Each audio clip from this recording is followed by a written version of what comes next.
Hello everyone, welcome to Nikita Soni classes and welcome to the session. आज के इस session के अंदर हम बात करने वाले हैं आपके एचपीटीजीटी कमीशन मेडिकल का जो आपका एग्जाम हो रहा है।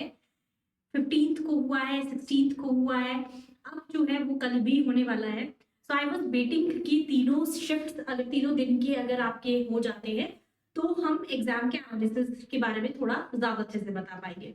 But due to the demands of many students की कट ऑफ क्या है, कितना आपका जो है वो एग्जाम रहा है, किस तरीके से एग्जाम के अंदर क्वेश्चंस आए हैं, अगर हम उसकी बात करते हैं तो एक चीज तो बहुत कंफर्म हो जाती है कि इस बार एचपीआरसीए ने जो एग्जाम लिया है वो बहुत ही ज्यादा एक तरफा होकर नहीं लिया है। यानी कि किसी के शिफ्ट में आपको कोई सेक्शन बहुत ज्यादा मिला है, किसी के अंदर आपको कोई सेक्शन बहुत ज्यादा मिला है, राइट। सो इसी के बारे में हम आज बात करेंगे आपके मेडिकल के अंदर एग्जाम के अंदर। अब एग्जाम को एनालाइज तो सबसे पहली बात तो यही है, वही इंसान कर सकता है जो उस एग्जाम को देकर आ रहा है, राइट। हम सिर्फ ये आपसे डिस्कस कर सकते हैं कि जिस बच्चे ने एग्जाम दिया है, जिस भी स्टूडेंट ने, लर्नर ने उस एग्जाम को फेस किया है और उन्होंने जो मेरे साथ अपना एक्सपीरियंस शेयर किया है, उस एक्सपीरियंस को मैं आप सबके साथ शेयर कर सकती हूँ। क्योंकि बहुत सारे लोग जो है अब वो यूट्यूब के प्लेटफॉर्म पर आकर आपसे नहीं बताएंगे। अगर आपके ग्रुप्स बने हैं, अगर आपके पास किसी का कंटेक्ट है तो वो आपसे बात कर सकता है।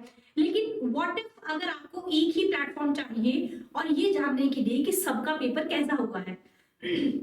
आफ्टर ऑल अपना कंपटीटर भी आपको देखना है कि आपके कंपटीटर का जो है वो कितना एग्जाम जो है वो कैसा गया है ना। तो कुछ लोगों को ऐसा होगा कि शिफ्ट में पहली में जो आए हैं उनका पेपर बहुत अच्छा हुआ है, जो शिफ्ट 2 में गए उनका पेपर बहुत बुरा हुआ है। तो ऐसा नहीं है, आप समझिए। सबसे पहली बात तो मैं उन सारे लर्नर्स को सैल्यूट करती हूँ, ठीक है। And you all people are the part of this exam. Plus आपको अप्रिशिएट करती हूँ कि आपने उस एक सिचुएशन को हैंडल किया है या कर रहे हैं, और जिनका कल एग्जाम है वो भी करेंगे। एक सिचुएशन हैंडल कर रहे हैं जहां आपको नहीं पता कि एग्जाम किस तरीके से आएगा। तो अब एक एक करके मैं कुछ कुछ चीजें जो है वो आपके साथ यहाँ डिस्कस कर रही हूँ।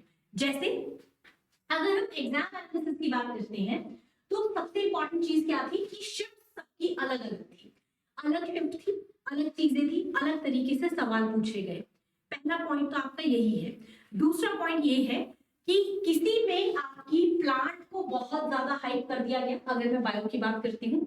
किसी में आपके जूलॉजी पार्ट यानी कि आपके एनिमल किंगडम को ज्यादा वेटेज दे दी, किसी के अंदर एवोल्यूशन को बहुत ज्यादा वेटेज दी गई है, और किसी के अंदर नए सिलेबस के कुछ ऐसे क्वेश्चन भी आए हैं जो आपको लगता था कि नहीं आएंगे, ठीक है। और किसी किसी में आपका जो है इकोनॉमिक बॉटनी के तो बहुत कम क्वेश्चंस होंगे, ये आप मुझे बता दीजिएगा कि इकोनॉमिक बॉटनी के कितने क्वेश्चंस थे। अब आते हैं दूसरे पार्ट के ऊपर। सबसे पहली बात क्या है, डिफरेंट शिफ्ट है, डिफरेंट आपका जो है वो वेटेज रही है। तो हम ये नहीं कह सकते कि किसके अंदर बॉटनी थी कि बॉटनी बहुत ज्यादा रही है, डीजीटी में बॉटनी बहुत ज्यादा पूछी गई है या जूलॉजी बहुत ज्यादा पूछी गई। तो मैं वो ये नहीं कह पाऊंगी क्योंकि शिफ्ट्स अलग है। हर इंसान का जो एक्सपीरियंस रहा है वो बहुत अलग रहा है। अगर हम बात करते हैं वेटेज ऑफ दी पोर्शन की, ध्यान से सुनिएगा, वेटेज की बात कर रही हूँ कि किसमें कितना आया है, वो बात नहीं है। बात ये है कि हर एक शिफ्ट के अंदर अलग अलग चीजों पे फोकस किया गया।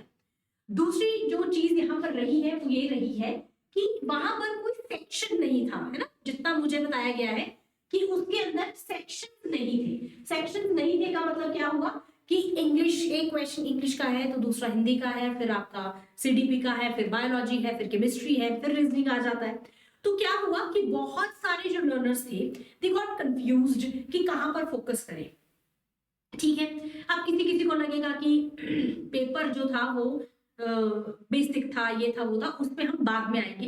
पहले हम देखते हैं कि अगर एक स्टूडेंट अगर एक सिस्टम के आगे बैठा है, वो सिस्टम जिसको वो पहली बार, शायद कुछ लोग ऐसे होंगे जो पहली बार सीबीटी का एग्जाम दे रहे होंगे, उनके लिए सबसे बड़ा चैलेंज तो सीबीटी ही था, है ना। आधे पैनिक तो लोग वही हो जाते हैं, विच इज क्वाइट ऑब्वियस। तो ऐसा नहीं है, अगर कोई सीबीटी आगे पहली बार पेपर दे रहा था तो मैं समझ सकती हूँ कि आपको वहां पर भी परेशानी आई होगी।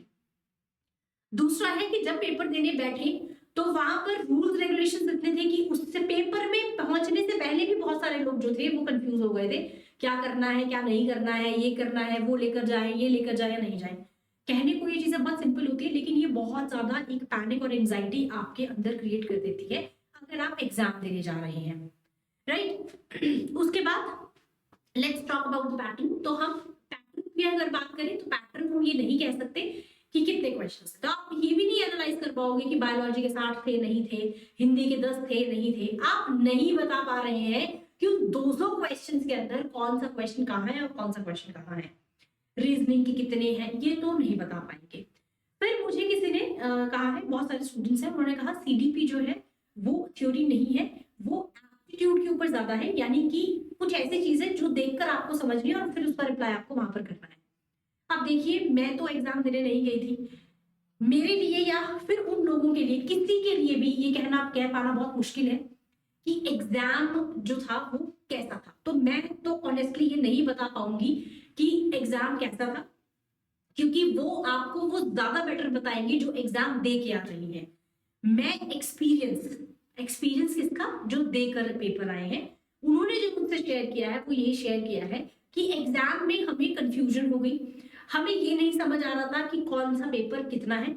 अगर हम बात करें सेक्शन अटेम्प्ट की, तो जैसे मान लो आप माइंडसेट लेकर गए कि मैं बायोलॉजी के अंदर प्लांट वाला सेक्शन पहले कर लूंगी, बॉटनी वाला एनिमल वाला बाद में कर लूंगी।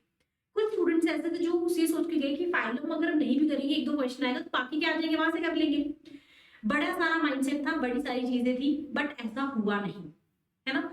तो अब मैं ये बोलूं कि एग्जाम वाज इजी, तो ये कह पाना मुश्किल भी है और गलत भी है।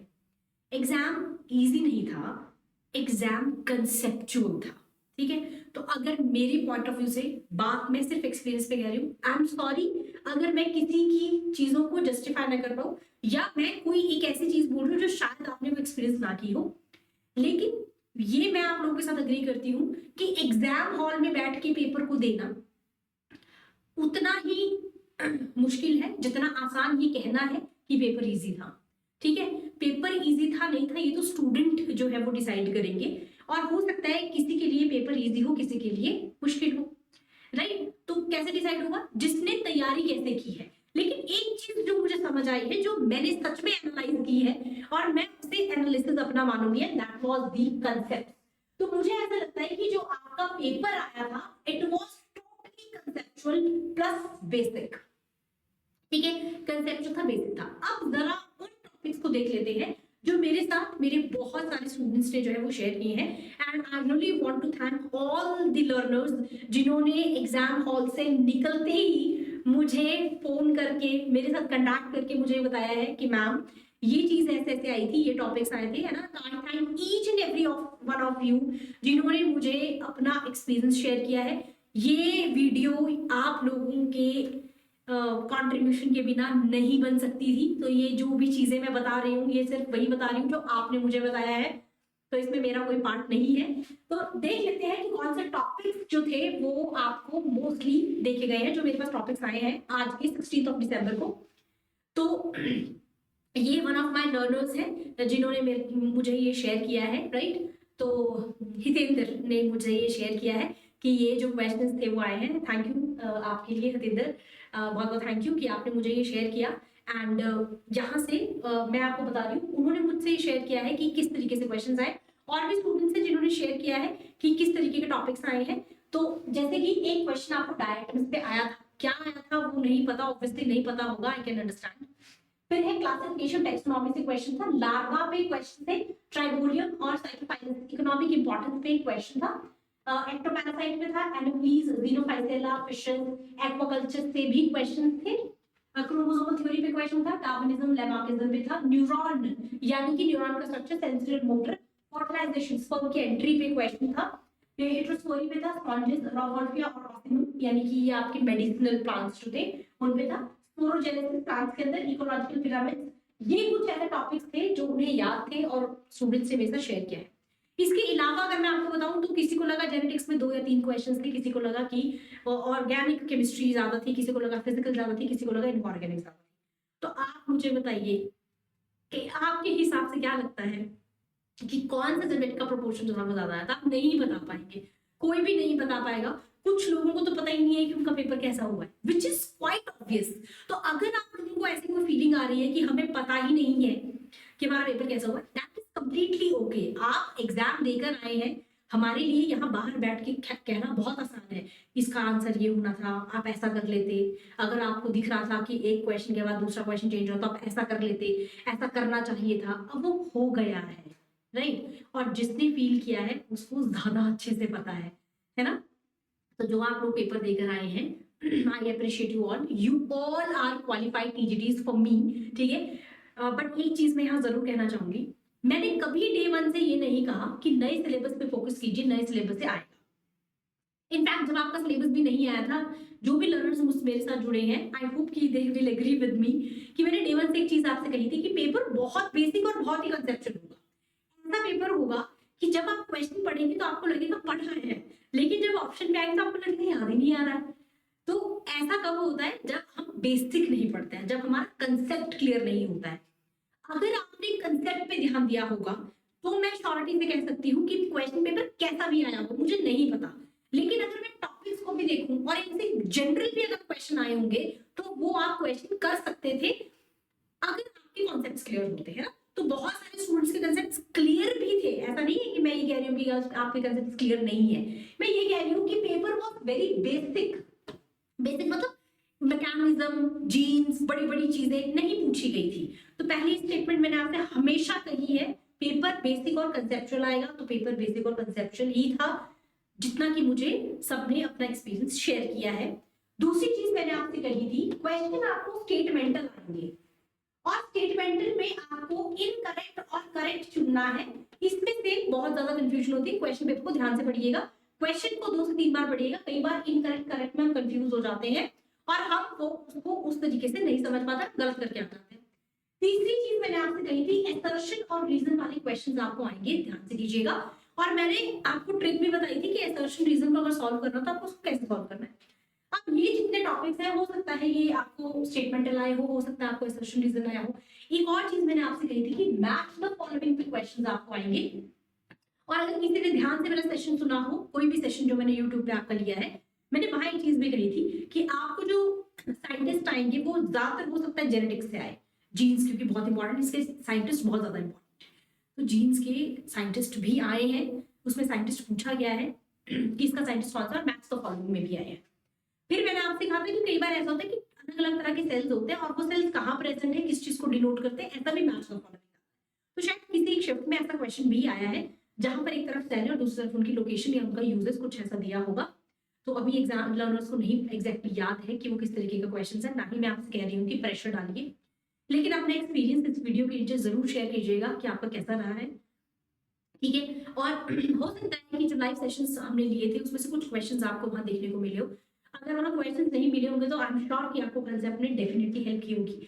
अपना एक्सपीरियंस मेरे साथ कैसा रहा उस चीज को भी डेफिनेटली अपने कमेंट बॉक्स में शेयर कीजिएगा कि आपने जो टेस्ट सीरीज ली या आपने जो टेस्ट सीरीज में क्वेश्चन सॉल्व किए या जो आपने कंसेप्ट लिए हैं उसने आपकी कितनी हेल्प की, वो भी मुझे जरूर बताइएगा। I am very keen to know about your experiences, क्योंकि सबसे मैं बात नहीं कर पा रही हूँ। This is the only platform जहां आप मुझसे और मैं आपसे बात कर सकती हूँ।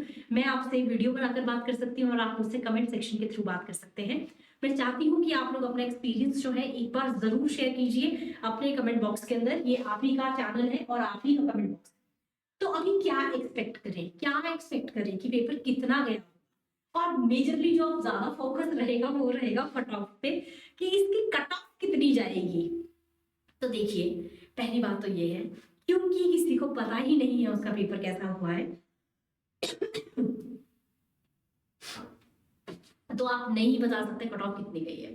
फिर भी अगर मैं एनालाइज करूं, कैलकुलेट करूं, राइट, तो मैं सिर्फ इतना कह सकती हूँ कि इसकी कट ऑफ आपकी 75 प्लस जाने के चांसेस है। रीजन क्या है? रीजन ये है कि देखो इस पेपर में सिर्फ बायो और केमिस्ट्री नहीं थी, इस पेपर के अंदर केमिस्ट्री थी जो कि मेडिकल वालों की ज्यादा अच्छी होती नहीं है, ठीक है। मैं खुद मेडिकल से हूँ तो ऐसा नहीं है कि मैं अपने आप को कोई out of the box person सोचती हूँ, ये फैक्ट है। हमें केमिस्ट्री बहुत कम समझ आती है, कई बार हमें इससे कंसेप्ट नहीं याद होते। केमिस्ट्री थी। अब क्योंकि बायो मैं इसलिए कंसीडर कर रही हूँ क्योंकि बायो में कोई पोर्शन कुछ था, कोई पोर्शन कुछ था, फिर भी मैं बायो को यहाँ अभी नहीं भी सोचूं तो इसके अंदर करंट अफेयर्स थे, जीके भी थी, जीएस थी, राइट, रीजनिंग थी, इंग्लिश थी एंड हिंदी थी। अब ये सारे फैक्टर्स हैं। अगर कोई इसमें बहुत अच्छा होगा तो वो 75 प्लस लेके डेफिनेटली गया, और जिनके पुअर होंगे, जिनको लगता है कि सॉरी, अगर किसी को लगता हो कि एवरेज है तो हो सकता है कि ये कट ऑफ आपकी 65 टू 70 के बीच में रहे, लेकिन इससे नीचे जाने के चांसेस मुझे लगते नहीं है। बाकी देखिए, मैं नहीं बता सकती, मैं क्या, अगर आपको कोई भी बोले कि इतना हो सकता है तो ऐसा नहीं हो सकता।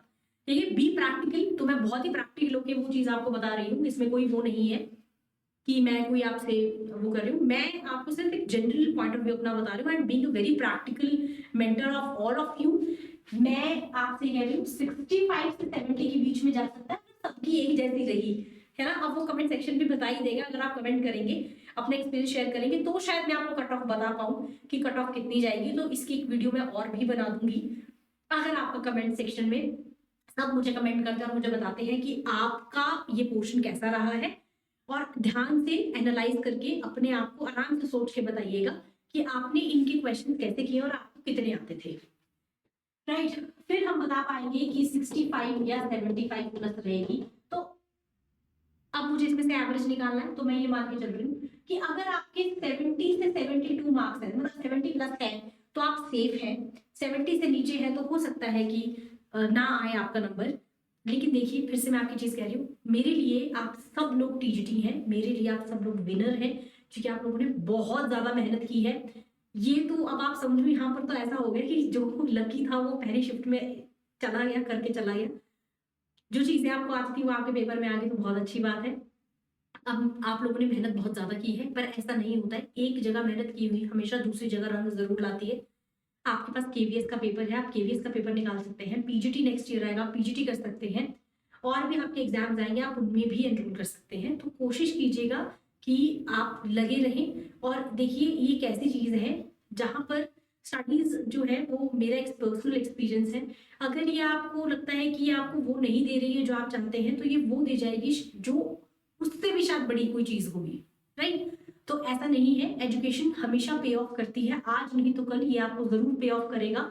इस चीज का बिलीव रखिए, स्टे पॉजिटिव, स्टे ब्लेस्ड। और ऐसा मत सोचो मेरा नहीं होगा, उसका हो जाएगा, उसका नहीं होगा, मेरा होगा, ऐसा सोचो ही मत, क्योंकि आपको खुद ही नहीं पता कि कैसा होगा पेपर। अगर ये आपको कोई लॉग इन करके आपको आंसर दे देते हैं, कल के बाद, कल के एक बार पेपर होने दीजिए, उसके 2-3 दिन के बाद अगर 20-21 तारीख को ये आपको ये दे देते हैं निकाल कर, ठीक है, कि आपका क्वेश्चन पेपर ये रहा, वैसे निकालेंगे नहीं क्योंकि नॉन मेडिकल का भी पेपर है, तो हो सकता है कि आपके नेक्स्ट ईयर तक ही दे। और अगर दे देते हैं तो बहुत अच्छी बात है, नहीं देते तो भी अच्छी बात है। Don't look upon the things which went, है ना। अब जो चली गई वो चला गया, वो जो चला गया वो चला गया, आप कुछ नहीं कर सकते आप उसमें। आप क्या कर सकते हैं, move ahead, look ahead, be optimistic. और ऐसा मत सोचो कि ये सिर्फ एक टीजीटी था तो ये जिंदगी है। It was just an exam, not your life, right. बहुत सारे एग्जाम है, पटवारी का एग्जाम है भाई, पटवारी के लिए प्रिपेयर कीजिए। अब जिसने इतना पढ़ लिया पटवारी के लिए तो कर ही सकते हैं। अब पटवारी के लिए एचपीआरसी कर रहा है तो आपके माइंडसेट तो क्लियर है आपको कि वो किस तरीके से आपसे सवाल पूछेगा। तो अब आप पटवारी के लिए यू आर प्रोफेशनल नाउ, कि आपको पता है कि पेपर कैसा आएगा, तो आप पटवारी का पेपर बहुत अच्छे से कर सकते हैं। You can go for patwari as well, right. तो ऐसा नहीं सोचना है कि हमारा जो है वो पेपर बहुत गंदा हुआ, ऐसा कुछ नहीं हुआ है। And at the end of the session, I really want to thank each and every person who believed कि मैं आप लोगों की जर्नी में आपका साथी बन सकती हूँ। And I hope कि मैंने आप लोगों की उस expectations पे मैं खरी उतरी होंगी, क्योंकि जिस हिसाब से मैंने क्वेश्चन देखे हैं तो वैसी चीजें तो हमने क्लास में बेसिक चीजें मैंने सबको ही करवाई है, राइट। और जो भी मेरे से जुड़े हैं, जिन्होंने चाहे पेड कोर्सेज लिए हो, चाहे किसी ने यूट्यूब से भी मेरे सेशंस देखे हो, मैंने उसमें भी आपको हर एक चीज में जो है आपके कंसेप्ट क्लियर करवाने की कोशिश की है। आई होप कि मैंने उन चीजों को जस्टिफाई किया होगा।